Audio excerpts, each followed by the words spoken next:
How Yeah, you because, doing? well, I'm doing well. Thank you so Good. much. Hi, my friend. So let me just get started here then. Okay. You ready? Yes, All right, here we go. Hi, Alan. You pronounce your name Alan Tsang, correct? that's correct. Alan Tsang, thank you for coming to the show. He's an entrepreneur and owner of 88 Owls. He's a negotiating coach with over a decade of experience in training hundreds of professionals to negotiate more effectively. His real world experience and track record of success can be adapted to virtually any industry or profession with specializations in the engineering, technology, manufacturing, biomedical, and aerospace sectors. And I would say that I would add on there too that you could also help out with this situation with people looking for jobs later on. But we'll talk about that later on. He was born in Yes. he was born in Hong Kong, raised in Africa, and educated in the United States. Alan's early career took him to Boston, New York, and Atlanta before finally settling into Virginia, where he's currently living right now. And he's a business coach over there. He is fluent in English and Cantonese. His global experiences have shaped his perspectives and enhanced his ability to bridge cultural gaps, facilitating better communications and lasting agreements. He has a no nonsense coaching style. And my friend, thank you for coming on board. He has a master's degree in peace studies and conflict resolution from George Mason University. He's also been to the Wharton School for operations management and supervision, Stanford University and for human computer interaction. And how the heck do I know all this? Is because this is all. This You is have all. access to my LinkedIn There you profile. go. Is he's on LinkedIn? If you're curious to see more about him, so Alan, thank you so much for making time to be on this show today. How Thank are you, you? Luis. Yeah, for Very sure. good. Well, those are just courses in my pastime that I just take online, so don't take them too seriously. But I'm always a student of negotiation, so what I do is I get as much books as I can on negotiation and study from people who have been doing it in the field. Hmm. People like Gary Nessner, he's kind of like a friend, and he's a mentor to me. But I meet with him regularly just to get advice, and so I always feel like there's someone who is much better than I am that I can learn from. So You just a know, student of negotiation. same here. I think we all are students of negotiation. I was thinking about you before I got on the call today. So last summer we went to Chicago on a family trip with the Hilton Grand Hotel vacation package. And we had a great time. I think it was like a 2 or 3 days trip. Us literally, we're leaving the hotel, and somebody says, "Hey, I don't know how the heck they knew who we were, but they recognized that we were part of this vacation package." And I was a sucker, man. I was a sucker. Signed right back up. And now because of this pandemic, this is challenging for us, right? So my wife has sickle cell, which is a very Uh, serious her immune system is compromised. My daughter has a hypertension, another immune, her immune system is also wow. compromised. So she's asking me, say, "Hey, have you contacted?" I'm like, "No, I haven't. I finally got my rear off, and I called. I said, "Hey," and I spoke to them about the situation. Obviously, I said, "Hey, I'm not the only one going through this pandemic." And I realized at that moment, I started a negotiation. I started to negotiate with them because I said, "Hey, me and my family have already invested half of the price for this stuff." And I already knew the terms and policies and conditions that they were just going to say, "No, let's just move you forward to next year." And I said, "What are the options?" And I realized at one moment that that person was not the decision maker. I said, "Hey, can I talk to your supervisor or can I talk to somebody else?" They're like, "Oh, we have to put you in the queue. There's no guarantee that they're gonna call you back." I was like, "All right, I'm just gonna do what I do best, which is always communicate what I think should be just have a communication, a conversation Right. about what's fair, you know." Um, I think your skill sets, man, for this conversation today are going to be very valuable just to the listeners, not just in business, but just anybody that has to negotiate. So, You have said something that is like so key right now. It's like all my clients, whether they're in Hong Kong or Vegas or New York or DC, you know what they're all doing right now? what's that? Renegotiating everything. Factories, suppliers, vendors, customers, uh, regional distribution channels. Um, you negotiate with your employees, with your bosses. with clients, uh, people that I'm doing workshop for. Everyone is renegotiating everything. So everything that I used to do, which is like in person traditional workshop, we have to renegotiate and offer virtual workshops by Zoom. How's that going Mm. to look like? What's that going to involve? Right. So it's the So key word nowadays is just renegotiation. so you're busy, I assume. It's actually it's weird, right? So as soon as at least almost like 2.5 weeks ago, almost half of my work just evaporated. No joke. It just went zip, gone. Then last week, things start coming back.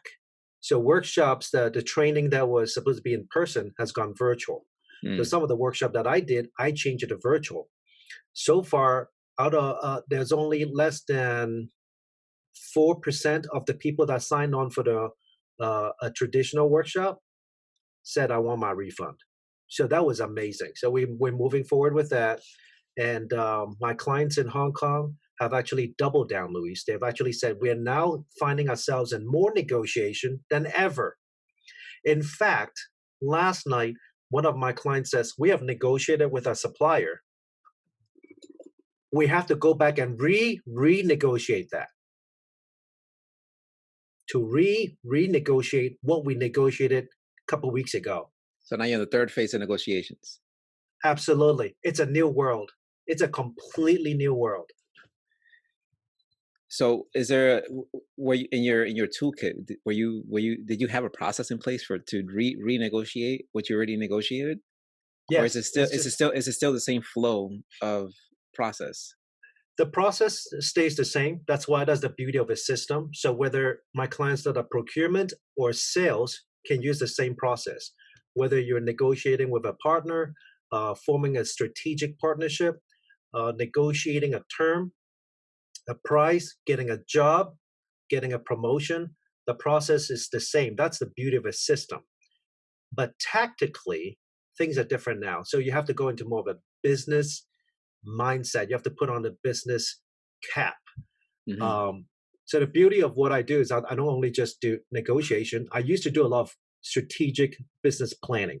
So having access to how business works, working with over 500 companies, I am almost like a category of different things that work and don't work, and best practice and bad practices, and best practice that will fail and bad practices that would work in different situations. So I would take an idea from an industry with like a disconnected company and just say, have you guys tried this? And they're going to go, great, great idea, right? So it's kind of like just looking at case studies for different industries and just seeing what works and what doesn't work in a new industry to see if that would work. Apps. Quick example. So I'm talking to this company in Hong Kong yesterday, and they people in Hong Kong's behavior is very different from the West. They seldom stay at home, right? So they do a lot of the shopping outdoors. They go out of the house and they come home and they just go to bed. They These even are eat outside. in Hong Kong. Yes, in Hong Okay. Kong. Okay. In America, people don't really like to travel that much. Like for me to go to a mall, I live in the middle of nowhere. I live in the sticks. So for me to go to the store, the mall, sometimes it's like 30 minutes. I used to be worse. It used to be like an hour for me to get to the mall. So I use a service that is like everything is delivered. Like, have you guys used something called Trunk Club or Stitch Fix or something like that? Oh, but no. What is Trunk Club?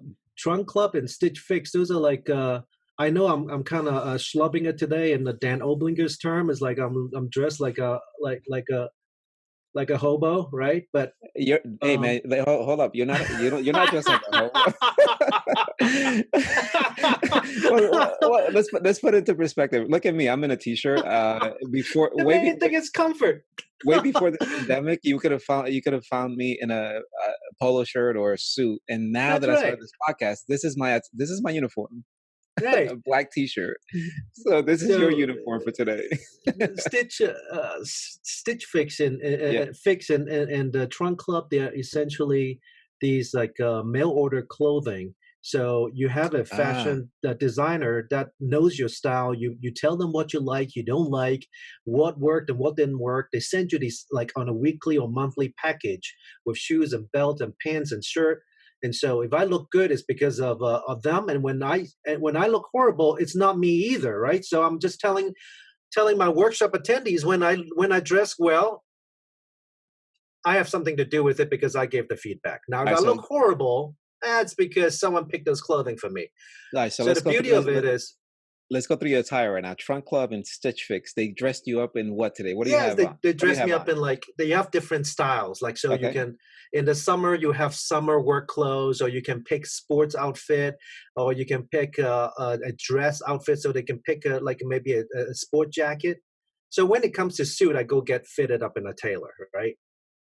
But if it's sports jacket and jeans and a pair of nice leather shoes, a belt or something like that, I'll let them pick it for me. They color coordinate it for me because you know why? I'm color blind. Number one. Oh, okay. Number two, I don't want to go out. I don't want to drive out there and just go through all these clothes. They ship it to me. I keep what I want. I ship it back to them, and they only charge me what I keep. So now there's this like a $4 billion company in Asia. People are not walking out, leaving their house, right? They don't want to shop. They don't want to shop around because in the mall in Hong Kong it's going to be tight. So what do? You take the clothing to them. So it's an idea that is popular in the U.S. here, and I was just promoting it back there in Asia, Smart. right? So Smart. when you've worked with so many companies, you're like, okay, I know it worked here. You guys want to try this here? So let me ask you: are either one of those two companies your current client right now? Which It, one? either Trunk Club or Oh Stitch Fix. no, no. Okay. Okay. I'm there the customer. Okay. Okay. All right. All right. Uh, so what kind of clients? So just to let our audience know, you have a lot of clients right now in Hong Kong, and your working hours are very different than hours in the United States, which start at 9 o'clock in the morning over here, probably ends at, depending on if you're working for corporate America, at 4 or 3:30. If you're an entrepreneur, it's 24 hours, right? uh, Yes, but if, yes. but for yourself, what does your typical work schedule look like if you have clients overseas? Before this whole thing hit, right? So I would wake up around like 5:30, and so my day starts around 8, and then I end around 4 or 5, and then I have dinner. I spend time with my kids, and then it typically starts again at 8 o'clock to 2 o'clock or one PM. o'clock morning. I sleep only 4 hours. 8 p.m. to 2 a.m. Yeah, so Okay. it's not every night. So some nights will be 9 to 12, some will be 8 to 1, or 10 to 2. And I just need about 4 hours of sleep. And it's not that I don't want to sleep. It's just that I can't sleep more than like 3 or 4 hours. I just cannot get myself to sleep. Was that the same before the pandemic? Oh yeah, it's always been like that. Man, So I did the same thing last night. I just couldn't sleep. I woke up at 4 o'clock in the morning. Went to sleep at 12. hey, give me a call. We just talk. We can do this podcast at 4 in the morning or whatever. So what are you doing during that time? You're just kind of like getting ready to have a conversation. Who are your clients over there in Hong Kong, though? If you could share that information. So they are like global retail companies or manufacturer of toys for OEM, for let's say Mattel or Hasbro or something like that. The OEM toy manufacturers for gaming, like high tech toys, things like that. Um, Okay. Maybe some of them are equipment manufacturers or distributors. And I'm assuming that the supply chain right now is just you're probably part of that conversation right now with the supply chain, I assume. The conversation right now is almost 100% around supply chain and less about sales. It's less Less about about sales, sales. of course, because now that you're trying to get the products from point A to point B, and Hong Kong is one of the biggest ports over there in the world. Oh, it's not sales, but you're still having conversation with the customer. So it looks like this. So a customer places an order, and the customer now says, I cannot sell your product, so I need to cut my PO by half, or I just want to cut the PO. So now you're negotiating with them. Our stuff is at the port. It needs to clear customs. Customers like, I don't care. You just send it back. if I take this, I'm going to be out of business. So I'm not going to take it. You do what you need to do. So my client has to go, how do you negotiate with companies like that? And then on the same time, on the other side, you're talking to your suppliers and your vendors. Okay, we have a customer that doesn't want to take the whole PO. Can you take it back? And then the manufacturer is like, too bad, we already made it. We shipped it for you. It's your customer. So depending on where you are in the supply chain, you may have conversations with just the customer if you're the factory, Hmm. or if you're a retailer, if you're a wholesaler, you have conversations with the retailer and your supplier.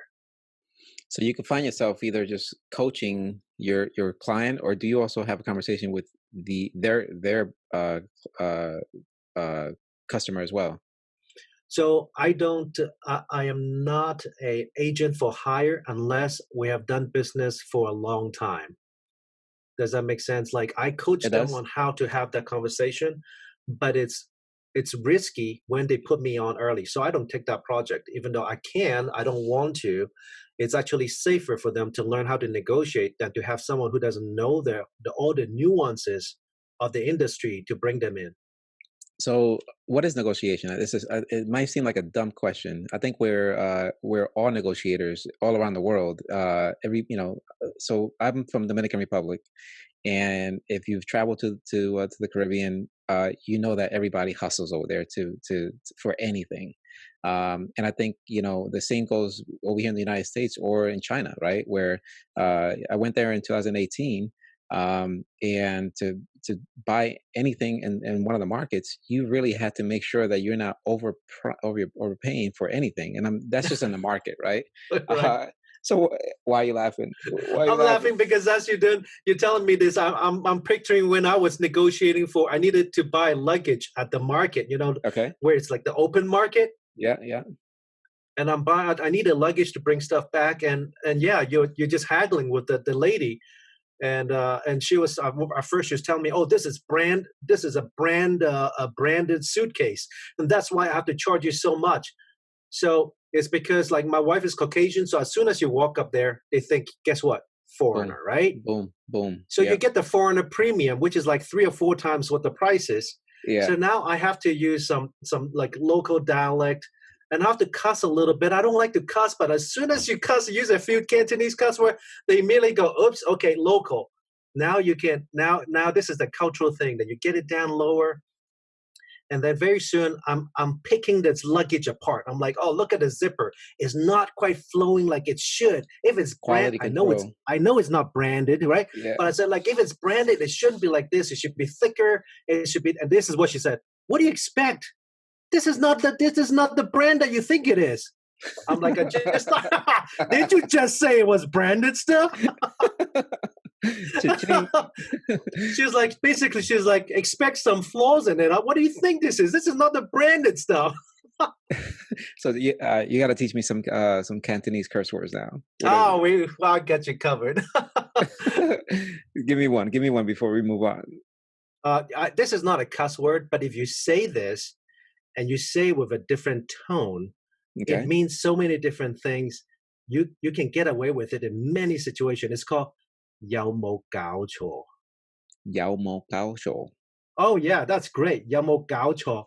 So 有冇搞錯 means are you mistaken, right? Are you mistaken? Okay. So if you're trying to buy something and the other person goes, it's $100, you just say, what,有冇搞錯? He's like, are you mistaken? Now you say that, they're gonna lower the price. All right. So If do you someone speak? gives you a gift, the Yeah. funny thing is someone gives you a gift and you feel like, oh, no thanks, like,有冇搞錯啊? Like it's like almost with a surprise tone. It means like, oh my goodness, thank you so much. You're like,有冇搞錯啊? You don't have to do this. So So it's I'm trying to write that down, but I'll figure it out later. So yao. Okay. So yao mo gao 有 shou. 有冇 Yao 搞錯? yao mo gao shou. 有冇搞錯? Yao mo gao shou. 錯 CHOR 有冇搞錯? Cho. Okay. Yeah. So do you speak Spanish? No. All right, so the similar situation, right? Where if you're trying to buy that same luggage and they overprice it, you could say, "Pero tú estás loco." pero tú estás loco. Pero tú está Estás, loco. yeah. Pero Now tú está loco. you say that with a high pitch. It's kind of like the same. Are you mistaken? Kind of like the same Pero tú llamo está caucho. loco. Yeah. Now, if as an example, you and I, when we first had a conversation, if you remember, you saw a picture of me cooking on LinkedIn, and you were like, "Oh, I want that," and I was like, "Hey, I'm all in. We come over. I could cook for you, or we could go out for dinner." And let's just assume that in that same dinner, I were to come over with a present for you, like a nice, expensive bottle of wine. At that point, you could say, "Tú estás loco?" Like Are you no, yeah, crazy? yeah, yeah, yeah, Yes, yeah, it has that same meaning. So you yeah. can use it as a surprise. You can use it as a grateful. Like it's almost like that surprise can be good surprise or bad surprise, right? But it's a surprise. Like, oh my Correct, goodness, correct. 有冇搞错? What, $200? Exactly, exactly. Now, negotiation in Hong Kong and China, from my understanding, negotiations are very different, right? From a business perspective, right? In the United States, we could sit on the table, and depending on where you sit on the table, you could sit anywhere, but you could still be the decision maker or not, and everybody may be talking. But in China, it's a little bit different, right? It's just only one person may be speaking at one time. Is that Not necessarily. It depends on how formal the organization is. okay? But if you're going to the table, like there's the one that is facing the door, right, is usually the most important seat, and they give it to the most important person in the organization, and then people sit around that, right, sit around him. So is that So the same in Hong Kong as well? that's how it is. But like in Hong Kong, yeah, Okay, you don't want okay. you don't want the most important seat facing the door, but back facing the door. Is there a rationale for that? A rhyme or reason? You can say it almost like it's a form of respect. Like if Okay, you walk into a court, right? A courtroom, the judge or the king, right? Is facing you, and you approach the king. got The it, king is not back to you, right? got it, got it. It makes sense. It makes The most sense. important person is sitting right in the center, and everyone else is on the side. So it seems that 88 owls. How'd you come up with that name? It's been a long time since 2007. A friend of mine, also a partner, Mike Greening, and I were working on a project which was to connect businesses and Hmm. consultants. Hmm. And the brand, the name that we came up was 88 Owls, because as consultants, we are like the owl to the farmer, and business owners are like the farmer. There's a natural sowing of the seeds, watering the business, and letting the business grow and flourish. And there's going to be pests, there's going to be problems, there's going to be issues that they cannot have access to or they cannot see. So the owl, with its perspective and the ability to see at night, they can catch the pest. They don't cost the farmer anything. So a consultant or a coach, when they come and work with a business, it's not an expense. They're actually creating value. They are Mm, they work in synergy with the businesses. They have a special perspective. They can see where the farmer is not able to see, like their blind spots, hmm, right? hmm. And so we removed some of the problems for the farmers, just like a consultant would be for businesses. So the owl is the animal, and the word 88, at that time, Mike and I were starting a new company. We came from another business, and so the number eight in many cultures means a rebirth or a new Ah, start. And when you have two eight, it means in Chinese, the word eight sounds like wealth. So how you do you see say that? a lot of numbers in Hong Kong with 88, right? Or phone So, number is 88. so one thing I didn't tell you, man, is that this was going to be a Cantonese lesson. So, how do you say eight? But Excuse me. but Bot, but like BAHT, but bot. Did I yeah, say that but right? Bot. yeah, but Perfect. yeah, but. So, rebirth, restart. And it Interesting. also seems like if you turn it to the side, is infinity. In many cultures, the number eight is an auspicious number. So in Chinese, they love the number eight. So when you have two, it means double happiness, double the wealth. Ah, So now it makes sense because I was looking at that. I was like, why 88 owls? 88 owls. And you're still working at camp, correct? CAMP? Yep, I still coach clients for them. And that's so camp, is that only domestically here or is that how does that work out with them? It's international as well. We have coaches in Australia and Europe and Eastern Europe. I handle the North America and the Asia Pacific clients. Uh, Todd Camp took over from his dad, and Dave DeSantis in New York also Mhm. handles that. Um, I was working with Jim from 2008 all the way to 2014. He was my mentor and my coach, and I learned so much from him. And when he passed away, um, that was the end of my journey with them for a while. And then I just like a year or so ago, just reconnected with Todd again, and I'm coaching for his clients. Got it. Okay. And I see you're still also with Dominion Metallurgical. I think I pronounced Yep. that correct. Dominion Metallurgical, the chief negotiation officer, so I handle a lot of the negotiations for them, whether it's the procurement or sales, or mostly in the sales. Act as a customer liaison, director of customer liaison. It's So a how, vague enough term. It's a vague enough title, right? no, I mean, I think it's a very important one. It's not so. How did you end up doing what you're doing right now? So, what was your journey to get to be the negotiator for those two companies, and also developing, creating 88 hours, founding 88 hours?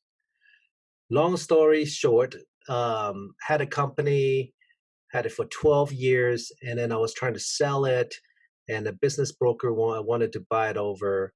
Uh, and the business broker, fast forward, business broker wanted to buy it, take over it, and then brought me back in to be a partner. The mistake was accepting a 50-50 partnership. Decisions were very difficult to be made. And then we decided to part ways. And during that process, negotiation failed. Hmm. Up to that point, had no interest in negotiation. I felt like negotiation was just a haggling of the numbers and stuff. And I offer a good product. I don't need to negotiate. Mistake. This guy was a Hmm. good negotiator. I failed along the way, lost the company, lost everything. And then that's when like in 2007, the loss of the company had nothing to do with the recession whatsoever. It was a series of bad decisions on my part. And so I evaluated it and I realized where I failed was the lack of good negotiation skills. So just to let you guys know, you can learn how to negotiate and get really good at it. Not that I'm just a student, right? There you go.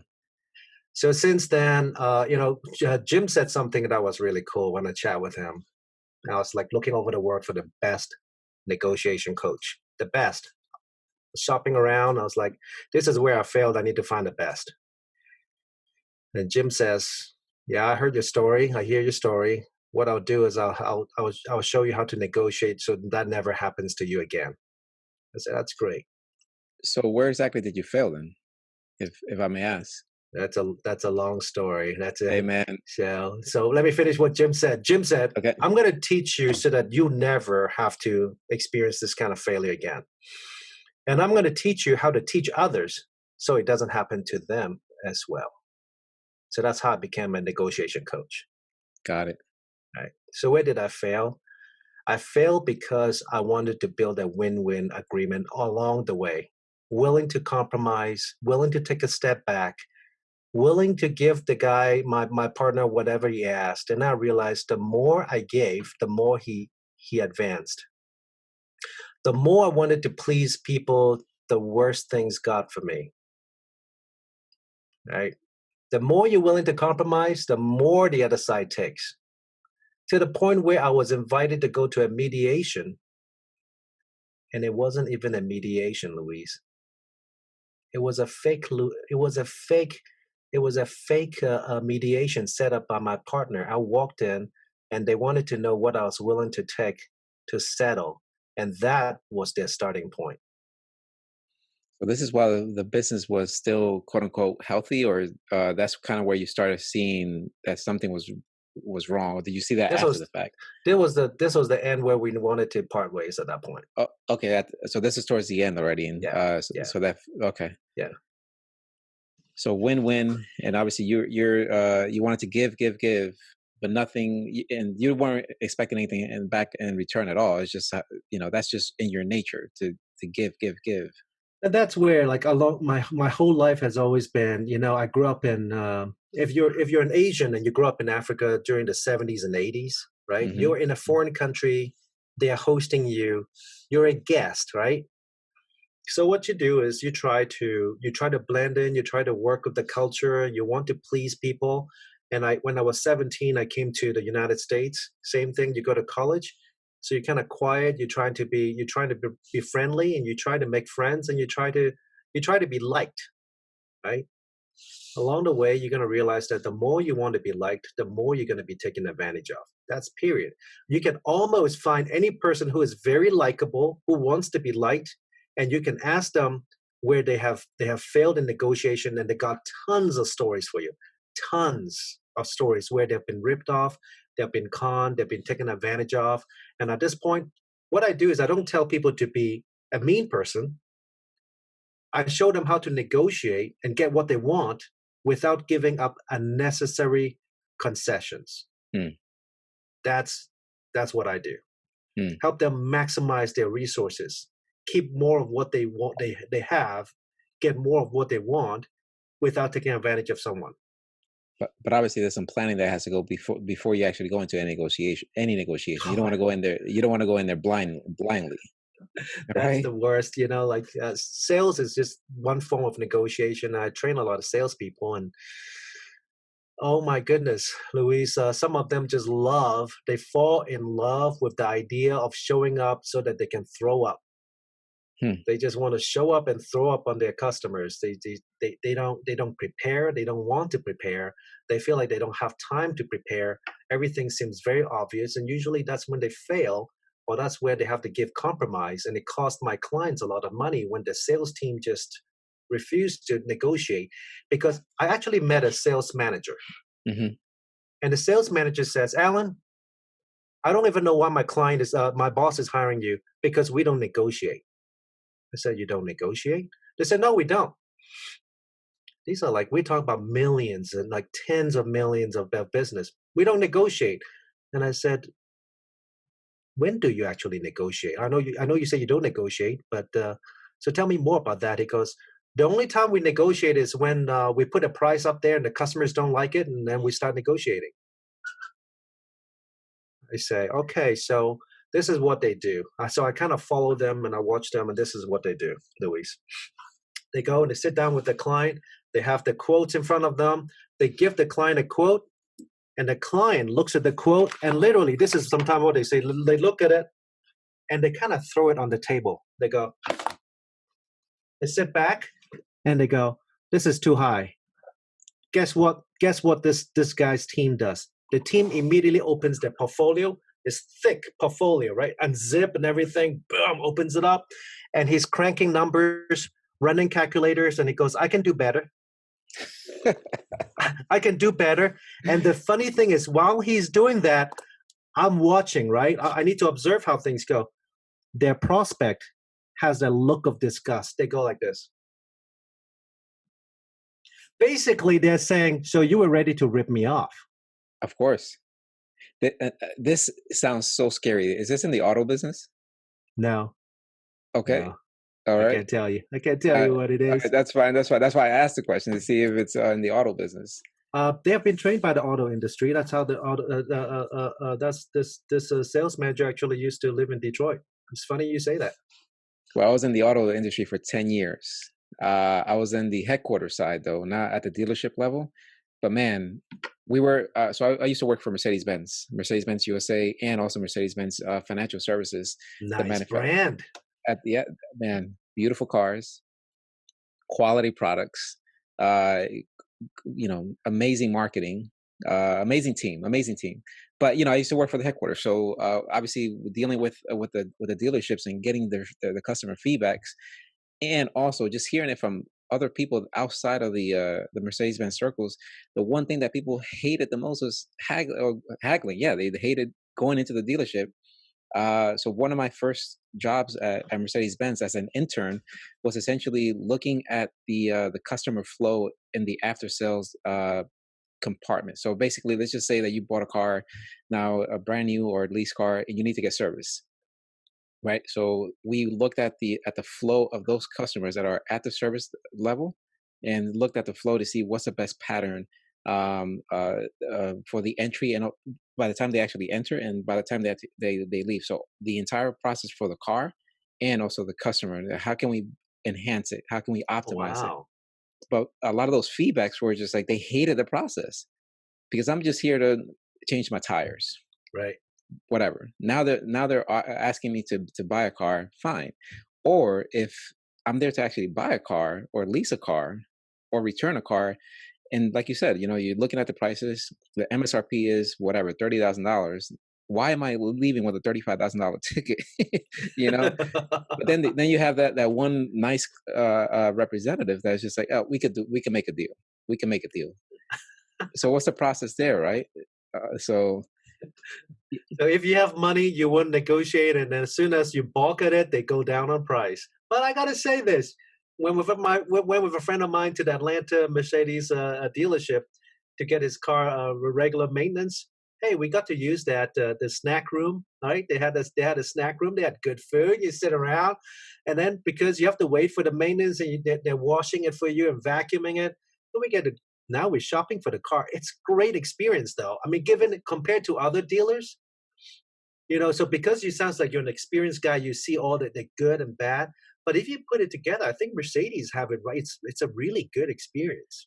now this was now recently that you did this. This was maybe a couple years ago. Maybe it's different Okay. from when you used to do it. It's like I go in Not there and they have like a almost like a small restaurant bar, and you can have drinks and food. And I'm like, wow, this is nice. Now I feel like I need to buy a car because I ate some free food.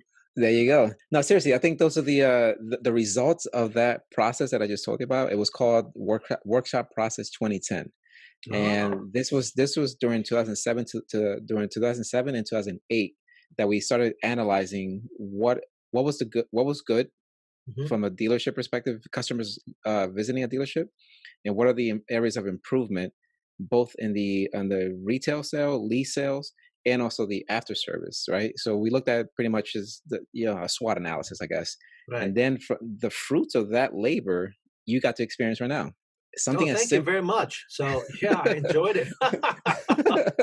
Now, did you buy a car? No, I didn't. I So we saved my failed. money and went to Fogo de Chao in Atlanta. So we failed. We had to go back again and. Oh Yes, yes. man.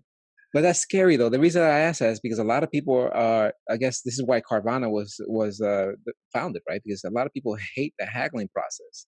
But even in Carvana, I guess you have to question as well how much is that price for that vehicle, right? You know what's funny, Louise, is that from what we know in negotiation, you want a certain amount of haggling. It's healthy Correct. haggling. Okay. It's how we do the haggling. It's how we haggle. Let me give you a few examples. I mean, based on the research or what I've read, the literature it was that if let's say you want to buy a car, and I say, okay, it's this car, the AMG, let's say it's $140,000. You buy it, right? And you say, I don't want to buy your car at $140,000. I only want to spend 125,000. Let's say I don't haggle. I go, okay, got it, 125. Let's sign here. Immediately you go, oh my gosh, I could have probably gotten it for less. exactly. The people that did not get a pushback, they felt like I got a bad deal, even though at the time what you asked, what you wanted was a great deal. Mm. But because you didn't fight for it, and I just said, okay, yeah, done. My last 5 years that I worked in Mercedes, I was in the remarketing department. Well, actually, for the 10 years I was there, I was always doing some type of remarketing. Where in the headquarters when I first started, I was doing the internship. Then I went into the pre-owned sales, handling the remarketing aspect of it. And what remarketing is essentially you're kind of what you said before, restarting, right? That number eight, right? You're putting Yeah. once you lease a vehicle, that vehicle the lease ends, it goes back to the dealership. That dealership has to do something with that asset, right? Now you have that asset with 60,000 miles, 40,000 miles, whatever. They're not going to keep the car unless they need it. And a lot of times they don't need that car, so they reintroduce that vehicle back into the supply chain of vehicles in the auction business. So in the auction business, there's numerous amounts of cars, thousands of vehicles that we have to manage. So your example there of the AMG that costs 145,000, I'm already thinking in my mind, is it a brand new car or is it a used car? And if it is a used car at the auction side, when I used to sell cars there, I would essentially sometimes organize, not just me and my counterparts for throughout the entire states. We would organize sales every single day, right? It could be traditional auctions where you have myself, the representative, and people in front of me just bidding on 150 vehicles per se. Oh wow. Um, yeah, so you have to make quick decisions. You have to make decisions in a matter of like 25 seconds, because by the time the car comes, you have the auctioneer introducing that product. That product is already out the door. Now the new product is there, so they're still bidding on that. So you have, I'll have hundreds of people either online bidding for the same vehicle, or I have 20 people on the floor bidding on that same vehicle. So you have to manage that flow of information where it's just like, all right, I know the bottom, the floor of that, what the bottom price that we could liquidate that vehicle. Let's just say, for your example, I could liquidate that car for 105,000.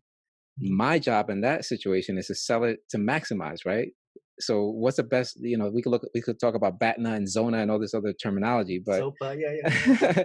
but Also, there is a place for BATNA and Zopa, but when I coach my business clients, I don't even think of that. We don't feel it.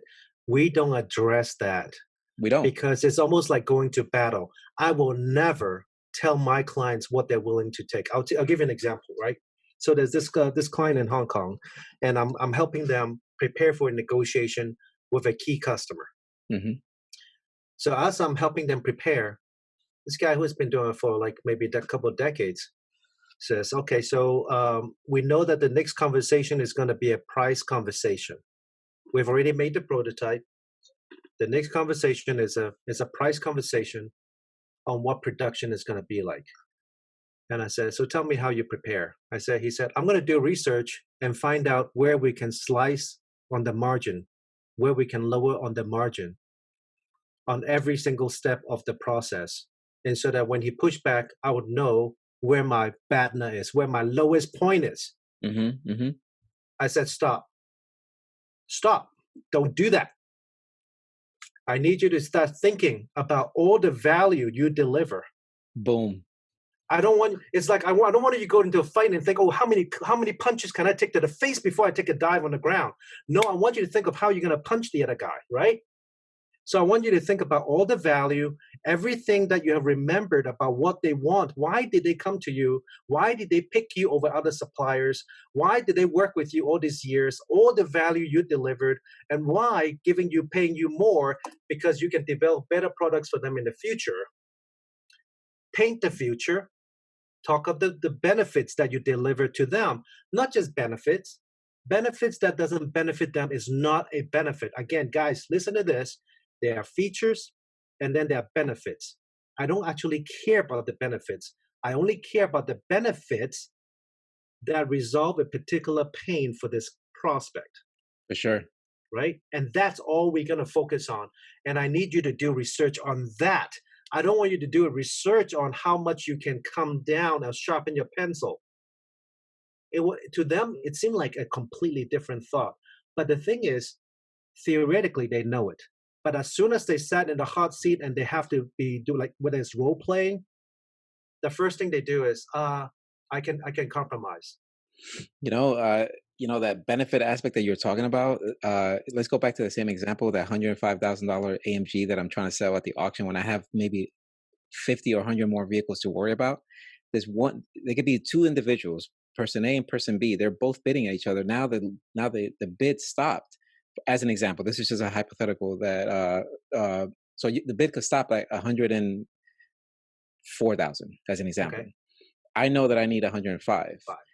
right? So that person will say, "Hey, I need it for this amount. Can you?" And I'm like, "No, sorry, sir. 105." What I would do in there, I would literally stop the auction.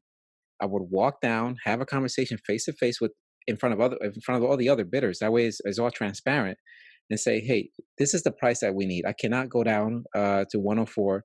And then they'll say, "Oh, I could get it from the other lane." Because at the same time, there could be 20, 25, or 30 other lanes selling, but there could be other my competitors selling the same type of products. I could Mhm. get it somewhere else for 102. I was like, or 100 or 99. I was like, listen, if you go over there, that's fine. That's in your prerogative. But if you stay with us, Mercedes, the brand, right, Mercedes-Benz Financial Services, you know what you're getting. You know that if you go to Apple and you buy a Apple product, you're not just buying an iPhone, you're actually buying the customer service that comes with that, So that price tag that they put on these products in Apple, it could seem pretty outstanding and pretty high, but at the same time, if you have an issue, Microsoft, luckily now they started putting some storefronts. But before then, it's just that you have to call the 800 number and just stick it out with Microsoft or whoever. Right. Nothing, nothing wrong with Microsoft or Sony. It's just I'm an Apple dude. I love Apple because of that reason. I know what great customer service is, and that's kind of what we implemented in Mercedes Benz, where you're buying this product for 105. Oh, and by the way, if you're not happy with this purchase, you could always come back to us within 14 days. Anywhere else, any other seller that at the auction, good luck with that. You're gonna have a very long arbitration conversation with us. We're gonna talk about it. And at the end of the day, when they end up buying that car for 105, they take it back to the dealership. They're trying to sell it for 140,000. Oh, nice. They are so smart. But what you did is perfect, right? You immediately talk about what they're gonna get, Yeah. not what you're willing to lose. You actually talking about, hey, you know what? For the 105, you get this, right? You're gonna get this. And you said something that is key that a lot of people don't sell, but they think they're selling it, but they're not, right? What's that? Which is, they talk about, yeah, the three things that people care about is price, delivery, and quality. That's it. Hmm. I'm like, Hmm. no, there's fourth, customer service. Yes. Customer Yes. service. You know, so many times another company may deliver the same product with the same lead time, but when you are in the wholesale business or when you're a reseller, you are selling the same stuff everyone else does. Your key competitive edge at that point is the customer service. Alan, You're a dealer, right? I have to share with that. Whenever this pandemic subsides and we're able to hop on a plane or whatever, I welcome you to come to Columbus, Ohio, where I live right now. There's a shout out to Cravings Cafe. They are not sponsoring this at all. I wish that somebody would sponsor the show, but Cravings Cafe. Yeah. Cravings Cafe is located downtown. It to me is by far one of the best breakfast locations in Columbus, Ohio. Why? When they don't have anywhere that you could park at, it's very uncomfortable. It's in the middle of the downtown financial sector. You can't find parking. And if you do go to park, you're competing with everybody else that's in the high rises downtown. You Wow. find the parking, you wait in line or not, but the people that is either a 2 or 3 person operation, and they treat you with respect as immediately as you walk in. The food is impeccable. Everything is made fresh in there. I am Uh, there. but the most important part is that they deliver the food to you. And the first time that I experienced this, Wow. the walls were brick. They didn't paint them at all. It's really rugged, which to me I Yeah. was like I'm a fan. But the price was expensive. Number one, I was like, I don't know about this, but let me just try it out. And the only reason why I went there is because somebody else invited me for a breakfast, a business breakfast. Right. Now, when I saw the prices, I was like, this is really expensive. It's in the middle of downtown, very uncomfortable. When I tasted it, I was in heaven. I was in heaven, man. And I was just like, this is Siri over here is talking to me. you had quality and then you had service there. The service itself, I go there occasionally, and even times like now, I'm thinking about them because small businesses are hurting. No, seriously, I'm missing my restaurants. I am missing my restaurants too. aren't you? I mean, you're a world traveler. You love to travel. What do you go for as far as food? Well, it depends on which country I am in, right? If I'm in Hong Kong, I like to eat the dim sum, and I like to eat some of the like family cooking. Actually, like family cooking food, like steamed fish with like ginger scallions and cilantro on it. I like steamed chicken with the sauce that they have for it, and I like it's like those ducks that like roast duck that they hang on those little stalls, and all they Yeah. have is like ducks, and there's someone chopping into little pieces. It's some of the cheapest meal ever. Uh-huh. Love it. Yeah, love it. So my experience with Hong Kong is probably 0.001% of what you have experienced in Hong Kong. Why don't you walk We'll me go to through? Hong Kong together when this is all over. Well, like couple years ago, I was going to go to Hong Kong, and I just announced to on social media like I'm going to be in Hong Kong between this day or that day. And a friend of mine from the UK that I haven't seen in over 30 years, he's a Ugandan. He's like, I'm going to meet you in Hong Kong just for a few days. So we met in Hong Kong. It was great times. Like we grew up in Africa together. So yeah, I mean, when this is all over, I'm gonna go, Luis. I'm going to Hong Kong now. Let's Let's go. do it. Let's do it. When I went to Hong Kong, it was part of my executive MBA program that I did at the Ohio State University, and we went to there. Nice. Yeah, it was really nice. It was really nice. We went behind the scenes to visit some companies. I don't know if you've heard of these companies. Expeditors was one of them. The other one was Hong Kong Air Cargo Terminal, Hactl. The other one was we went to the terminals. We visited HIT. I don't know if you heard about that company either. Also another one, we went to Shenzhen. It's called Right across Shenzhen, the border. right across the border. Shenzhen JCN, New Energy Technology Company. And also we visited Liangshan Technical Zone. And then we also visited the American Embassy, the consulate in Hong Good, Kong. because in case you get into trouble, guess what? You need to know where that is. There was interestingly enough, when we got this itinerary to go there, there was a huge gap on both because we first went to Beijing, and then from Beijing we went to Hong Kong, and then from Hong Kong to Shenzhen, and then back to Hong Kong. And there was a large gap there, and in the itinerary, I was like, wait a second, why do we have this large gap? And I said to the director at the time, hey, I think I could help you guys out filling in this gap. The guy looked at me like, how in the world are you going to help filling in three pieces of gaps in this itinerary? Because what happened was that the supply, apparently some of the companies backed up because they had something to do. Yeah. So I said, number one, I know that Mercedes-Benz has a plant in Beijing. I could Ah, try to work that out for everybody. They're like, all right, let's see what you can do. So I was able to get everybody over there to go to the Beijing manufacturing plant for an hour. nice. Yeah, so everybody got to see the behind the scenes production of Mercedes Benz in Beijing, which is obviously the quality, the standards are the same no matter where you are, right?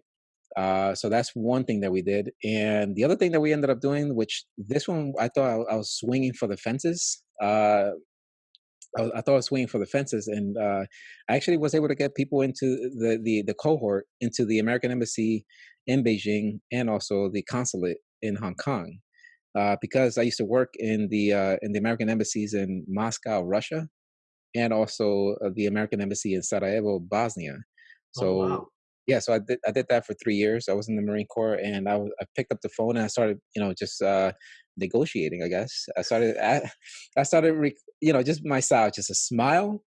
I think a smile goes a long way in A negotiations, right? $1 million smile. Yes. Yeah. No, seriously, I think a smile goes a long way. And when I got back to the director, I said, "Hey, I got you some good news." Mercedes says yes.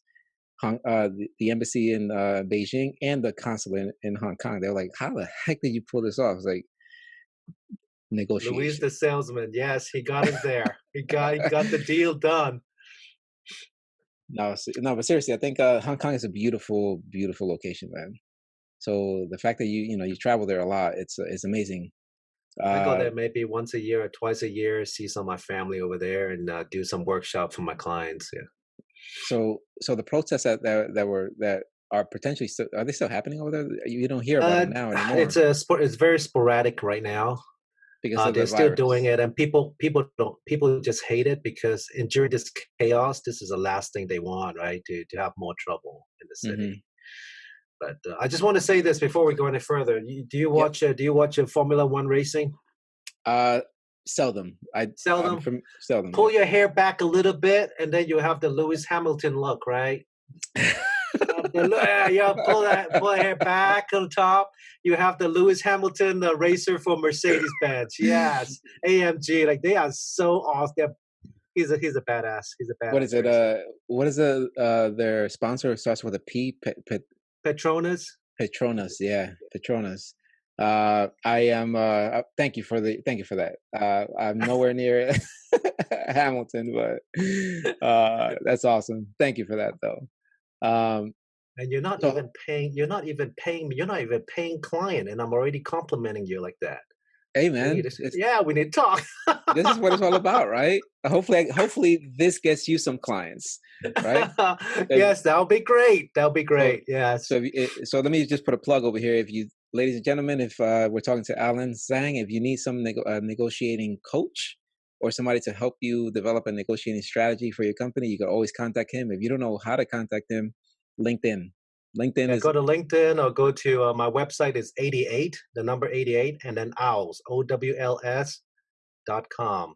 You see, guys, do you see what happened? As soon as you compliment someone's look, he's plugging me already. That's worth millions right there. well, hopefully you do get some clients out of this, man. Uh, no, but seriously, Hong Kong is amazing. And I saw that on LinkedIn. If you don't mind me sharing, you shared a letter to the protesters Yeah. to Hong Kong. Do you mind if I read this out? Yeah, go ahead. All right. So on LinkedIn, you wrote down 8 months ago, or roughly around there. It said, "Dear Hong Kong protesters, escalating things to the point of provoking China into physical action and blowing things up, metaphorically speaking, would help no one. Not only would you not have your 50 years as a SAR, what does that mean, by the way? Special administrative region. All right. Like Macau, where they can have like autonomous, like like an autonomous region. Yeah. All right. Not only would you not have your 50 years as a SAR, the 2047 timeline will be accelerated, with China using this as justification. The minute you make the protest about the youth versus everyone else, you've made your fight infinitely more complex, more difficult, and vulnerable to groups, internal and foreign, interested in a protracted conflict splitting you up. Following this trajectory, things will not end well for Hong Kongers. This are better. This are better ways. But first, then you outline 9 different things. Number one, slow things down. Number two, de-escalate and calm everyone's emotions. Number three, show authorities you want to be heard and negotiate how best to protest. Number four, show authorities and those in Beijing the benefit of leaving Hong Kong as a SAR. This is super critical. Number five, show them the risk of turning Hong Kong into China too quickly, too drastically, if ever. Number six, develop a vision develop a vision so attractive to all Hong Kongers that they are willing to get behind, even though it may not be everything each group wants. Number seven, prevent troublemakers from stirring things up. Number nine, do not use police authority as proxy for China. And last but not least, number nine, do not wave the US flag. That letter, man, so you asked me how to listen. I started doing some research before the conversation, and I saw that, and as I'm reading that, I was submerging myself in in this pandemic right now, where it's not just a U.S. The U.S. is not only the only country going through this, right? You have individuals in South America, in Canada, which is obviously part of North America, Europe, Asia. It's a global issue, and I started Right. to just kind of just put myself in this, and I said, I wonder if you were to write that to just the world today with everything that's going on, what would that look like? You don't have to, you don't have to uh, uh, read a letter like that right now, but I don't know. It kind of struck me very, number one, very interesting that you wrote that to the protesters. Then I started asking myself, has he had that experience with protesters in Hong Kong? And if so, can you elaborate, Well, I have friends that are, let me step back a little bit. I have friends who knows people in the protester or have protested. Okay. I'm trying to distance myself. And then I have friends that are, they are like special advisors to the Hong Kong police. And so I talk to both sides, and ultimately, if you look at my letter, it is to de-escalate. It is Yes. also is what you did at Mercedes. Instead of using threats, how can I use vision? How can I paint the vision to the world, to the other Hong Kong people, and to Beijing that leaving us as is benefit to you, Mhm. right? Burning down Hong Kong benefits no one, Mhm. right? Mhm. It's just a different way. I'm not going to say one way is better than the other way. It's just a different way. It's Mhm. a different way to negotiate. Mhm. Can I put a gun next to your head and just say, Luis, I want your Mercedes right now. Would you give it to me? You would, because you have no choice, right? Or I can negotiate with you and give you something of value and do business so that in the future we can continue doing business. My philosophy has always been where I don't use threats, I don't use coercion, I don't use manipulation, I don't use deceit, right? I try to make sure that my students use good negotiation principles to build long-term agreements that doesn't fall apart easily. Mm. If I threaten you, if I lie to you, if I manipulate you, very soon, if you find out or if you find yourself under leverage or I force you to do something you don't want to do, the deal is going to fall apart very soon. So transparency is one of the biggest things that I'm hearing there. Absolutely. It's one of the tactics I call is like tactical vulnerability. Okay. I actually tell you my problem and what you can do to me. I have clients, for instance, that they have to negotiate it and get a better deal. And one of the things is like, look, if you don't want to work with us, we understand. If you no longer want to work with me, I get it. There's other people that can service this, they can do this, and I tell them exactly what they can have. In fact, you can if you want to leave us and go somewhere else, we will help you with the transition. And for instance, as a manufacturer, I would even say, I will even help you build up inventory so that when you go to my competitor, you have time to ramp up the business over there. I'm not going to put you in a bind. I will make the transition very comfortable and safe for you. So at that point, do you the success rate of that potentially maybe like no, no, no, we want that person because they had that tactical vulnerability, like you said. It's over 90% success rate. That's You know that. conservatively. I'm conservatively saying, and this is the follow up is this. If you want to leave us, we get it. It seems like we have not been able to deliver what you want us to deliver, whether it's the price or and if you want to go somewhere, I get it. If I was in your shoes, I probably would do the same thing. So Then you're actually being honest with the hope that they actually say no, no, come back. correct. So Because it's everyone else is manipulating them. Everyone is trying to lie to them. They say, we'll give you the best stuff. We'll come over here, right? They say, look, we're not the lowest cost provider. Or if we screw it up, we're like, hey, it looks like we're incompetent over here for very, very few months. Like we have never delivered good products on you. We're failing constantly. And then I go, after they emotionally they have been de-escalated, then I'll just say,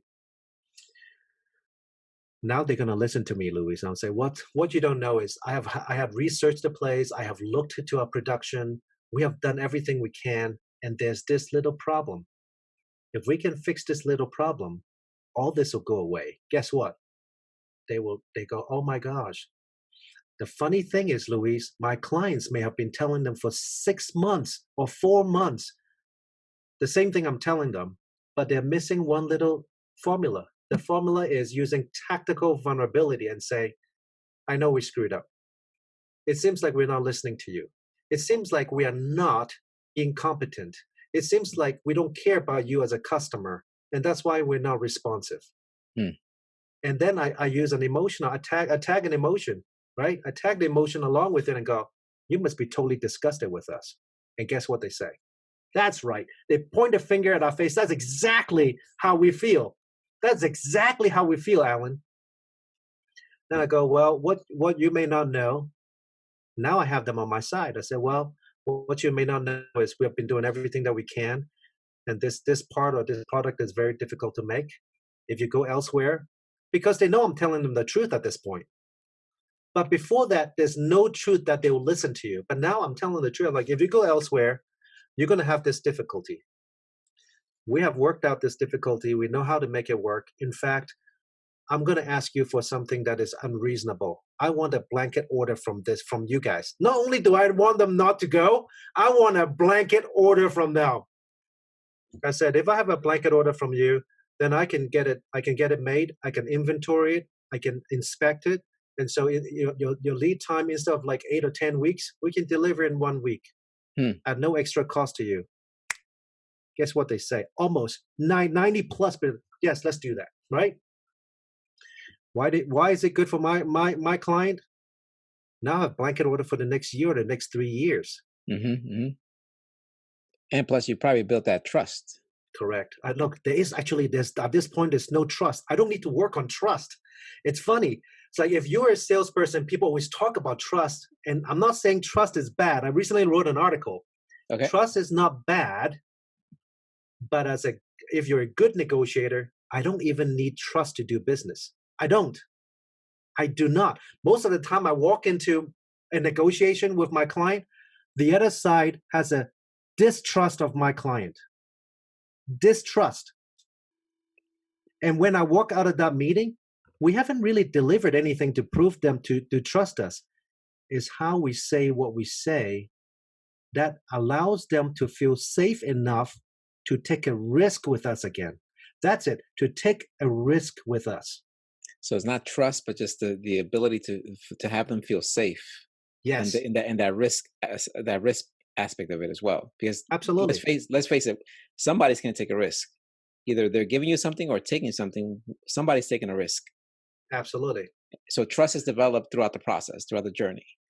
The guy that bought that car from you for 105,000. Okay, we're back to that example. Okay. Yes, yes. I circle back. He's taking a risk that what you said that day when you walked down the stage, he's taking a risk with you that when he brings the car back, you are going to keep your word from how you said what you said. He's going to take that risk. Hmm. You know, early on when I first so I was in Orlando, Mannheim, Orlando. And when I arrived there, this is after 6 or 7 years of working at headquarters, and now they gave me the keys per se, the keys to the kingdom, quote unquote, to Nice. to number one, to develop the auction business down in Orlando, and also operate it. And one of the my initial arbitration is just obviously a legal term, but in the remarketing world, it's utilized to say, hey, this individual, this customer, this dealer bought a particular asset and now they're returning it back, right? And when they return it back, now an arbitration is open. And in that arbitration, it's either Mannheim, which is the auction house, has to manage that arbitration, whether to keep the car, return the car, or work out a deal. One thing that we do in Mercedes-Benz, and I don't work for Mercedes-Benz, let me just say that right now, but I'm still speaking like I do for some reason. One thing that we It's do in your blood. It's in your blood. it's in my blood. One thing that we do or did in the Mercedes-Benz is that we essentially manage that arbitration process, because at the end of the day, is the brand recognition is at stake, meaning Correct. that we could have the auction manage that process and say Mannheim or Odessa, those are the two biggest auction houses. You manage that process. You tell them no, we're not going to buy it back, and stick it to the man. Right. One thing that I decided to do early on was like, no, I want to make sure that I looked at you in the eye and I sold you that car. If you have a problem with that, whatever it is, mechanical, paint, let's have a conversation. And one of the guys that we became great friends after this, by the way. He came in, doors open. You sold me this car, and I just sat there. I took it. I took it, Wow. and he just explained him. And I'm telling you, he explained it, but he was pretty much in my face, finger pointing. And afterwards, I said, "Hey, are you? Sit down, please. Let's have a conversation." He didn't want to sit down, and for some reason, I felt that he spoke Spanish. and I started to talk Spanish with him. And I said, "Hey, do you want some coffee?" And he's 有 like, 冇 "What?" 搞錯? Llamo Gaucho. Yeah, there you go. I had some Llamo Gaucho. And I Yeah. offered him some coffee. And I realized that he's from Cuba. And I said, hey, Cuba and Dominican Republic is real close to each other. And we just, for some reason, I de-escalated. Love it. I Love it. de-escalated how he felt. And man, I ended up pretty much just buying back those cars. He bought 4 cars. He was very dissatisfied. But there was something key there that I said, hey, I'm going to buy these cars one time only. But yes, I could have done that more times. But Yeah. I wanted to set the stage that hey, Yeah. all Expectation. expectations. Although this is you see that I'm a new Mhm. guy over here, you haven't seen me. Let's set the expectation. You bought this car, fine. We're gonna buy these cars back for you. Here's your funds again. Now your floor plan, your money's back where you was. Right. He was a returning customer. Nice. He was a returning customer basically because of that reason. That number one, I was willing to listen to him, and he was Mhm. willing to listen to me, Mhm. and he wasn't haggling. He was just, in my opinion, he was just expressing himself. Right. Although somebody else could be like, "Hey, Luis, why are you accepting for that individual to talk to you like that?" Listen, I understand the our culture from a cultural perspective. I Right. understand how we are. You know, a Caribbean, we're hot. We speak with our hands. Look at me, I'm talking with my Yeah. hands. That I doesn't mean get it. it doesn't mean that's a negative thing. We speak Yeah. sometimes with our increased pitch in our voice. Yeah. Does that mean that's wrong? No. He had something to say. I calmed him down, had some coffee, and now from that point, he ended up buying so many different cars, to the point that when I moved from Florida to Ohio, Yeah. he actually continued buying cars from me because he trusted me. It was that trust was not built immediately. Yes. Over time, trust Over is there. time. Yeah. But in the first time when you have a conflict and they see you, there's no trust. We can still do business with no trust. Over time, the trust will be built and things get better. You see, you are focused on long-term benefit. Long-term. You saw you whatever you did, you have a long-term vision and you work towards that. That's great. If there's one thing That's that I why know, that's that's why why. you're a good salesperson and a good you're a good negotiator, right? No, Now seriously, let if me it's ask you a question. Like people probably don't know what you do. okay. Why do you talk to your audience and maybe people who listen to me? What does Luis do? Is this during this time of the COVID-19? Yeah. Can they use your expertise? So great question. Number one, right now I am focusing number one on my family, on my Hmm. family's health. That's by far one of the biggest things, because what I said when we first kicked off, my family has a weak immune system, my wife and my daughter. But besides that, I decided to launch this podcast to basically have a conversation with individuals like yourself that just want to have a conversation regarding their business or things that they're going through, or just share some key factors that maybe people might benefit, like this conversation and negotiation. I think a lot of people can benefit from it.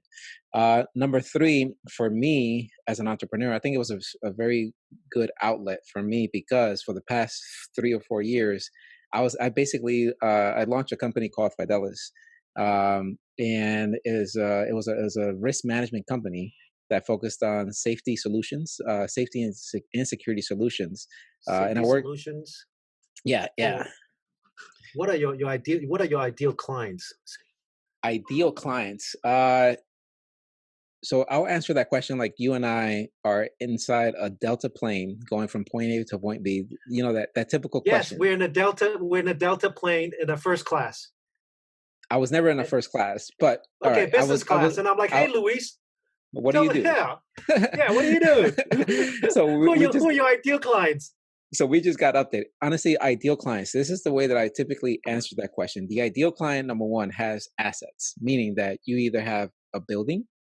Inside of that building, you have people, or you have inventory. And what I mean by that is that you're trying to protect the safety of those people. You're trying to provide security for that inventory, because at the end of the day, either the human capital Yeah, or the other asset, it's all, you could tie it back to money from a right. human resources perspective, or operations. Now Yes, you can have issues where theft, right? right, So we come up with those solutions that I was talking about. The safety and security solutions are creating policies around the safety and security side, and that's kind of what I did. My ideal clients were that, but the clients that I had were pretty much in the pre-K to 12 system. And there we did vulnerability assessments, and those vulnerability assessments we created recommendations, customized recommendations based on their particular needs. That way, they could enhance and optimize the safety and security of the building, the people, and also their assets, be it confidential information or just inventory. Oh, That was that wow. was that was one side. Then we also did training for, as an example, situational awareness training, where if you think about way before the pandemic, in America, there was a lot of situations with shooting events, right? Right. With threats of individuals with a weapon. So Luis, like it sounds like you are helping like organizations that protect human lives and assets, Yes, especially with pre-K all the way to 12, like 12th grade, right? yes, yes. So if you're looking at a shooter, that's a crisis, right? I think any yes, So that could be one of the crises. Yes, with the COVID-19, is that not a crisis that you also would be able to help with in terms of, is that like you're helping them with a planning, or what would you do? Let's say a school. Let's say I have a school. yep, Let's say I'm the principal of the school, yep. and I go and we're sitting in the business class, drinking our coffee, like you suggested. It's just going to be a coffee conversation, and I Okay. say, well, I'm at school, and we have this COVID-19 problem. How can you help me? So obviously, pre-K to 12 schools right now are potentially are closed right now all throughout the states. Mm-hmm. So this conversation, in my opinion, will start way before that. So I see. I was always in the proactive side of the business instead of the reactive side of the business.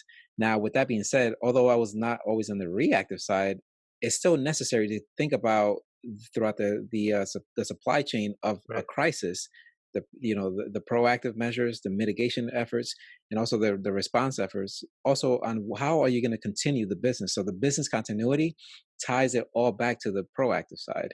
I So see. that that's, you have to look at that question in a comprehensive format. You can't just say, hey, I have a threat right in front of me now. By that time it may be too late. And I So think you're kind that's of like a fire marshal. You're not like a firefighter. So you go there and you help them prepare a plan so that they don't have to be in a fire. preparing a plan, build up their confidence to be able to manage that plan, Uh-huh. and test out that plan to make sure that we remove all the weaknesses and redevelop and re-enhance, re-optimize, and that number 8, restart I like that, and pretty much reinvigorate the fact that, hey, let's look at all these deficiencies way before the preparedness plans, way before anything hits the fan, because by that time it It's may too be too late. late. It Yeah. may be too late. Yeah, yeah.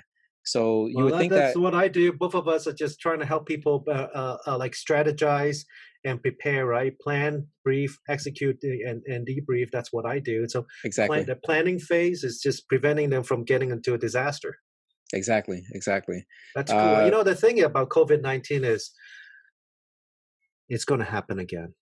Not COVID-19, but it's going to be another global problem because of the way people travel, because of and so if I'm at school, I'll just say, okay, so let's say we're shut down now. Is there something you can help with? And how can you help me with making sure that this doesn't like minimize the impact, the negative impact to my students moving forward? So is that something that you help with? Of course, and this journey that got me to develop the concept of Fidelis. And by the way, when I first launched it, it was not just me; it was me and a business partner. Hmm. But that business partner moved on to other bigger, better things. So now it's just me, right? So I'm not taking credit for the full development of the company. It just so happens that after he left, I rebranded the Okay. company, and instead of being, when I first launched, it was called Fidelis Global Group, and now it's just Fidelis North America. But coincidentally, this idea actually started way before the cohort of OSU, Ohio State University, traveled to China. At that point, I realized that we were a cohort of 39 individuals, 40 including myself, the 3 or 4 administrators. All I looked there was the capital, the human capital that was being traveling over there. Right. So there were CEOs, there was vice presidents, directors, doctors, and I'm thinking, okay, China, it's okay. It's a safe company, a safe country to go, but there in my mind at that time, I was still working for Mercedes, and everybody in the if you think about the Masters of Business Administration, everybody's trying to be the next Bill Gates, right? Right, I wasn't trying to do that. I was trying to take a step back and look at the vulnerabilities of these 40 people that are traveling. So the initial idea was basically, how can a company be founded, developed to be able to mitigate the risk associated with travel? I And then see. that pretty much got us to thinking about, hey, how can we train people to basically prepare themselves to mitigate any potential risk when they travel. I love traveling. The My buddy that was a co-founder, he loved he actually worked at the State Department, so he also loved traveling himself. So we created a customized package for these for companies that had executives traveling back and forth, kind of like yourself, right? You're traveling all around the Right, world, and when a company sends somebody on business class or first class, they expect the individual to come back. But right. as you know, there's that pandemic. You said, that we Yeah, had MERS, we had swine flu. yeah, It's going to happen again, right? So right, what we realize is that people or companies are were not thinking too much about. They say that they are the safety and security of right. their Employees, yeah, employees is that was, in my opinion, man. And I say this, and I feel bad saying this. To me, I saw that as just a tagline, kind right. of like this conversation right now. I'm looking at it as a diversity and inclusion conversation, right? Yeah? Look at both of us, right? I love this. I love this because this is, you can't get any better than this. And I, at that point, I said safety and security is going to be as important as diversity and inclusion, meaning that you're going to have people saying, "Hey, I want to go work for Google. I want to go work for whatever." Right. Are you really living up to what you're saying? That diversity and inclusion is now companies are actually making sure that the diversity and inclusion is embedded into their entire So it's not DNA. just it's just not a platitude. They're not just saying it because like, oh yeah, you know what, our company believes in customer service, but you know what, when you call us with a problem, well, see you later. I'll put you on hold for an hour and a half or something like that. Yeah, I mean, Right. we could. I'm sure that if we had a pendulum over here, you could say, let's put all the companies that have treated Allen so well from a customer service and ones that have not. You could tell which ones they are, right? And I don't want to sit here and name out companies, Let's but do that. Let's have a session and name the bad companies. No, no, I'm gonna never do that. Let's no, name the good companies. Yeah, I did mention before that I'm a Apple product user, and I love yeah. Apple for reasons. Everybody has different reasons, but for me, I think customer service is one of the biggest factors, motivating factors that will either make a company survive or drown, and that's kind of where Fidelis really started. Hmm. Um, but at that point where we were trying to customize packages for executives, that's when the active shooter situations started to escalate. Right. And so what we saw was a need to create a customized package, a customized service training for different companies. And we started offering free classes, really free seminars on let's take a step back. Let's have a proactive way of looking at this problem and not just run, hide, fight.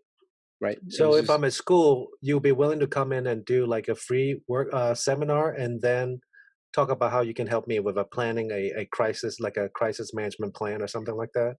exactly. And that's kind of where we started looking at, all right, we know we try to do the global thing, but maybe if we just reshape the company to be what it is now, that's exactly what we saw. We saw the sweet spot being a comprehensive plan.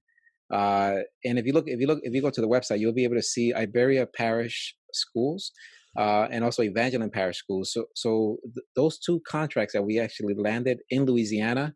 Hmm. By the way, hi to everybody in Louisiana. It's have you been to Louisiana before? No, I haven't. You listen, Alan. You love It's food. another place that you and I need to go. There's going to be food. I know about. I know it. I know it. You love food. Yep. You love culture. Yep. You love people. Yep. Do you like to dance? I like to dance. People don't like to watch me dance. I don't really care. That's So all right. yeah. Those three things are the biggest part. The reason why I'm bringing up dancing is because there's a genre called zydeco. And I'm hoping that whoever's listening to this is listening to great Zydeco. And I learned how to dance Zydeco down there last year as part of the Mardi Gras experience. So, anyways, the point is that if you go to Louisiana, you are gonna love it. So that's where these two clients that I have or had Cool. are down there, and we created customized packages, not just for a blindsided approach, meaning we know that there's a threat out there, meaning the active shooter threat. Right. But more, let's take a step back and take a comprehensive approach and look at all the hazards available and Hmm. creating a plan for every single hazard that would pretty much be interwoven to every single one, meaning that fire fire drills are typically always done right, but beyond that there's also bomb, and there's we could go down the Yeah, line. there's always stalkers, right? In the colleges, you have like, how do you keep the female population safe from like maybe a predatory stalker or yeah. So I can So see that. Yeah. I'll give you an example. One of the before the pandemic actually blew up, one of the most recent projects I had was essentially a tabletop conversation with a tabletop conversation with Iberia Parish Schools District, and in there we had the district administration and also every single school. So they have 38 different schools. So we basically had 4 or 5 different sessions, and everybody went through the same session, meaning the schools went through the same tabletops. And I created a customized problem for them, and they had to problem solve right then and there. As far as, okay, there's a social media threat, and that you do not, and that social media threat led to 3 different modules. By the time you got to module 4, they were mentally exhausted by actually engaging with every single new phase of the workshop process. At the same time that the boots on the ground, right, the principals and the teachers were going through this exercise, I had also the executive leadership going through their operation management, meaning that now you have an issue. You're sitting drinking coffee, as an example, at the district. You're having a situation at a high school. How are you going to manage that situation while you have all the other schools that are still operating, and now you have deaths, and you have people grieving? So it's a big it's a big production. Hmm. But that's kind of it's the business was not just a one-sided focus. It was more comprehensive. That way everybody walks away with value, right, with Right. valuable service. So hopefully that That's makes sense. awesome.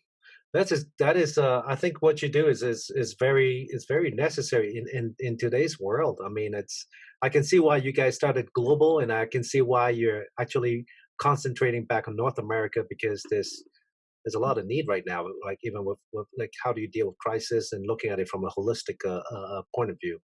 Anyway, Luis, if this is any other questions? I don't think I answered your last question. Which If I one? were to write a letter to what was it for the pandemics? Is that Yeah, what? if you were to put that letter into today's environment from with the pandemic, what would that look like?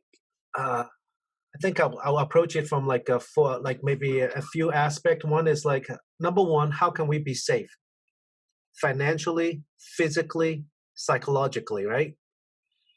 So you have to immediately think about like survival. Hmm. Survival. What do I need for my family to survive? So you have to look at your finances. You have to just break down everything that you need in order to go from month to month, how long you can go, food, things like that, and how can you stay fit psychologically, mentally, physically, and what kind of exercise that you can do maybe in your house or in an area that is not with other people. Um, you know, but then how do you stay? How do you focus on survival without being selfish and acting out of fear? So literally, these are plans. You prepare for the worst and you hope for the best. And what are the things that you can do? How can you take care of your family without hurting other people? Right. So the two words that'll come in is my mind is how to be generous and not selfish. Hmm. Right. So there's going to be people around you that are older people that need you to stay in touch with them. They may be your neighbors. Can you run errands for them? Can you do things for them? If they need something, are you there at their disposal? At the disposal, maybe their family is living too far away. So in our neighborhood, There's a lot of older people live near where I live in the boonies, right, in a national forest. So Yeah. I don't know why old people are attracted to national forests where they have a lot of space and they don't see other people. They need their kids around, but Peace and so tranquility. yeah, the tranquility. But it's so we created a almost like an email, like a network. So who are willing to help and who needs help, and then you start matching it. So someone who needs help would just say, "I need help," and then people would just kind of look at the Hmm. needs and then Hmm. fulfill those needs. Hmm. Another thing is it's so important not to be selfish right now. For instance, we don't even think about it, but when something like this happens, you're gonna think, "I don't want to go eat at a restaurant," right? But in fact, that is when you should patronize your restaurants, your favorite restaurants, the ones that you want to be around when this whole thing blows over. So I told my wife to call these restaurants and guess what? Buy gift cards. Okay. Even if I don't want to eat there right now, I'll buy a gift card because this thing will blow over and I want them to have some cash so that they can stay in business and be around. So if we encourage everyone we know around. If everybody just buy a few gift cards from the restaurants that we want to patronize and stay in business, we're almost voting with our money who we want to stay around after. This is fantastic. The horrible restaurants that have like maybe they have horrible service like before, they had horrible quality. This is their time for them to just be like purged, right? But the This is good the restaurants, the ones that you want to stay around, go get gift cards. Tell your friends to get gift cards. Get delivery. Go get pickup. They'll be around to serve you when you go back. so It this is is the so key. so this is the ASP, the Allen stimulus package for That's right. restaurants. That's right. A lot of this stimulus package will not go to restaurants, and they're going to close. Mm, The mom and pop restaurants. You think about Dominican Republic restaurants. You have Chinese restaurant, the Korean restaurants, the Vietnamese. They don't have stimulus package. They're not banks. They're not schools. They're not universities. They don't have stimulus package coming to them. They'll have loans. But come on, we know it. They already have a line of credit already before this case. They have already have debts. They yeah, already have. Now you're yeah. going to ask them to go into more debt? No, No, let's help them no, out. yeah. So real quick, so if you have obviously when this all blows up, let's put 3 months from now, 6 months from now, 18 months from now, wherever, however long it's going to take, people are going to have to go back to work. Yes, And people start getting afraid when they think about, okay, now I have to go into an interview, which is a negotiation, right. right? What kind of ideas do you have for people that may have to submerge themselves back into the interview process, and they're either introverts or they are extroverts, but at the end of the day, they have that fear inside, like, my hands are shaking. What kind of, because you spoke about the process, tactics, and strategy. We almost need a whole podcast just to talk about that, but I can give you a few ideas. Okay. The first thing that you're going to get is what you just mentioned, the anxiety of interview, whether pre-pandemic, post-pandemic, no pandemic, in the midst of pandemic, you're going to be anxious. You go interview for a job that you need. You're going to be anxious. So what are some of the things that you can do to manage your fear and emotions? Hmm. Breathing. Hmm. Breathing. So there's a Taoist breathing. It's a 6-count breath.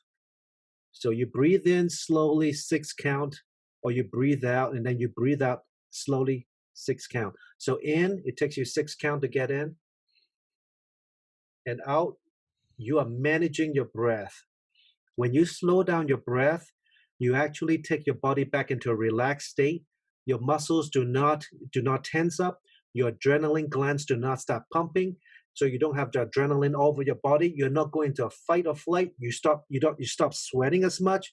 Your breath slows down. Your heart rate slows down. Your blood pressure lowers. So at that point, you can actually think more clearly. When you go into a fight or flight, people go into a meeting and they say, I said something I should never have said because they're in fear, so they say things they have no control over.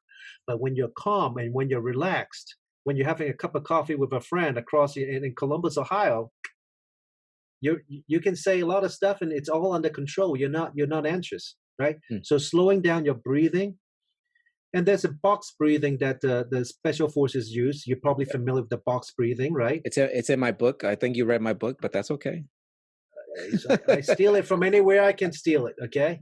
I know, I So know. I'm finally, joking. I'm joking. I'm joking. yeah, the third breathing is we do it, but we don't know we do it. So now we're going to an in like with intent. Are you familiar with when someone holds a deep breath and then puff up their cheeks like this? No, I'm not familiar with that. What is that? What is So that what for? happens? You build up like all of a sudden you're almost like building up carbon dioxide. You're just slowing. You're slowing things down. So when you're Okay, stressed, you just go like this. But you can't do it when you're at like a negotiation table for because now sure. you kind of look funny, right? You go like this. You go By the way, if you're listening to this, Alan looks like a fish right now doing that, like a right? puffer fish. Like a You puffer puff. You fish. puff up your cheeks. Your lungs. You just like empty up your lungs. It's almost like a bagpipe. Like a bagpipe, boom, you just your lungs empty the air back into your cheeks puff up, and then your cheeks act as a second lung and slowly exhale. Yeah. What that does is, again, it slows down your breathing. It's very powerful. And you know why we can do it? We can do it when we're negotiating online with someone. You can just turn off your camera, you can still negotiate, and what the other person's saying is so threatening, you just go, Hmm. and now you can ask the next question. What made you say such a thing? So thinking coherently by actually controlling your breathing to lower the anxiety, lower pretty much everything else Yes, that's going on. you are short circuiting your fight or flight reaction to prevent it from happening. All right. So I think you invited yourself to the next podcast because you said that we have to have a next podcast to discuss it more in detail. But my friend, it was a pleasure to have you on board. Same here. It's Uh, a lot of fun. Yeah. we got to do this again though. But if you're just listening to this podcast, it's called The Conversation with Luis Ramirez. My guest today is Allan Tsang, and we're about to sign off. But please subscribe. If you made it all the way to this episode, you can find us on YouTube under The Conversation with Luis, or Apple Podcasts, or SoundCloud with the same name. Thank you so much, and I appreciate you being on board, my friend. Thank you. Hasta la vista. Thank Take you. care.